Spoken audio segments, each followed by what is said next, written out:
Di antara ajaran sentral tasawuf adalah zuhud dan qanaah. Menerima apa adanya. Dua sikap ini fardu ain, wajib dimiliki oleh seseorang.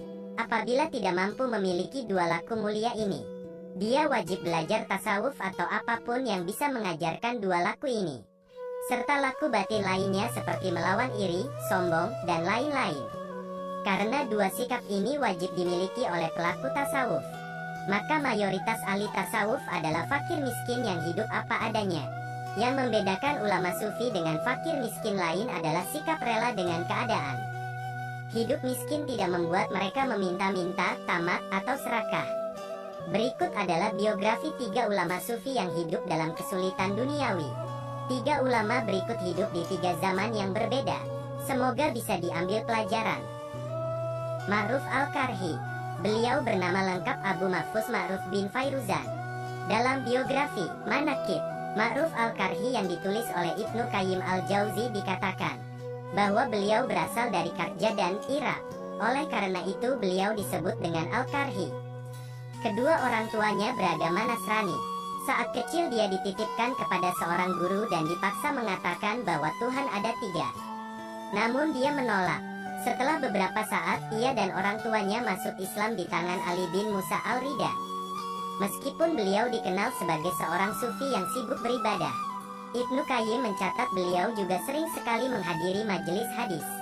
Bahkan Ibnu Qayyim merekam ada 7 hadis yang diriwayatkan oleh Ma'ruf. Mengenai kehidupannya yang serba susah, Ibnu Qayyim pernah menukil cerita berikut. Suatu hari, Ma'ruf datang ke penjual sayur dan berkata bahwa ia ingin sebuah makanan bernama basaliyah. Penjual sayur berkata, "Basaliyah tidak dijual di toko sayuran, wahai Syekh Agung. Basaliyah adalah makanan dari daging, susu, ubi, dan bawang. Kami tidak menjualnya." Ma'ruf lalu mengeluarkan beberapa uang dan berkata, "Kalau begitu tolong buatkan. Aku tunggu di masjid, karena aku sama sekali tidak tahu dan tidak pernah makan basaliyah." Padahal di masa itu makanan tersebut adalah makanan standar masyarakat. Ma'ruf juga dikenal sebagai sufi yang selalu waspada dengan kehidupan. Dia selalu takut dengan angan-angan kehidupan yang berlebih.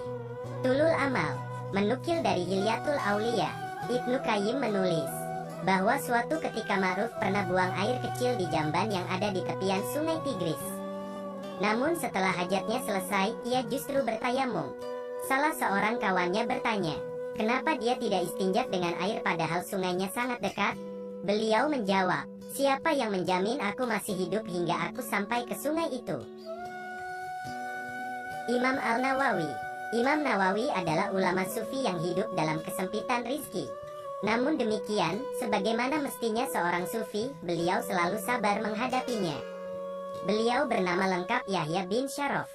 Beliau biasa dijuluki Alam Kunyah Abu Zakaria, ayahnya Zakaria, meskipun beliau sendiri tidak pernah menikah hingga meninggal.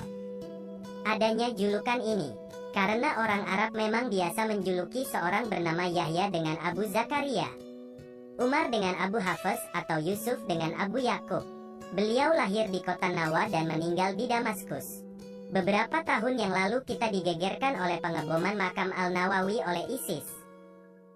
Ayahnya adalah pedagang sederhana dan An-Nawawi terbiasa membantu menjaga toko. Ayahnya berkata bahwa ketika berangkat haji bersama An-Nawawi, An-Nawawi terkena sakit panas hingga hari Arafah. Namun demikian, An-Nawawi tidak pernah mengeluh sekalipun. Pada usia remaja, beliau datang ke kota Damaskus.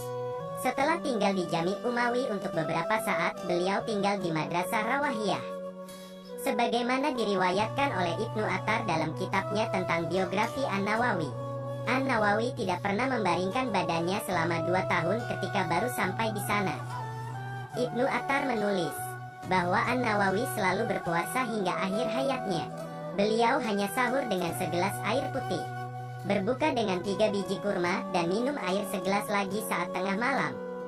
Beliau hanya makan agak banyak saat ayahnya datang menjenguk beliau. Beliau meninggal di Madrasah Asrafiyah saat berusia 44 tahun di pangkuan ayahnya karena sakit yang sudah lama beliau simpan. Asy-Syarani. Abdul Wahab Asy-Syarani adalah seorang sufi luar biasa. Beliau adalah keturunan Sayyidina Ali dari jalur Muhammad bin Al-Hanafiyah. Sesuai pengakuan beliau dalam Al-Minan, buku autobiografi beliau, beliau sudah hafal Al-Quran sejak usia 7 tahun. Hafal Jurumiyah, Alfiyah Ibn Malik dan Iraki, Minhaj, Jamul Jawami, dan banyak kitab-kitab pokok lain. Beliau hafal semuanya di luar kepala. Beliau juga mutalaah, membaca dan mengkaji ratusan jilid kitab fikih semua mazhab, tafsir, tarik, kamus, tasawuf, syarah hadis, dan lain-lain. Beberapa di antaranya beliau baca berulang-ulang hingga puluhan kali. Bahkan beliau sering menulis komentar di kertas khusus karena beliau tidak sanggup membeli kitab. Sejak umur 8 tahun, beliau tidak pernah meninggalkan salat secara sengaja kecuali sekali, yakni ketika beliau ke Hijaz dan lupa tidak niat jamak takhir. Sejak kecil beliau sudah terbiasa menghatamkan Al-Quran dalam sekali salat. Beliau hidup sederhana di zawiyahnya. Beliau seringkali diberi hadiah oleh pejabat terkemuka, namun beliau tolak. Hidup sederhana ini sudah menjadi pilihan beliau. Bahkan suatu ketika beliau pernah hendak melamar seorang wanita.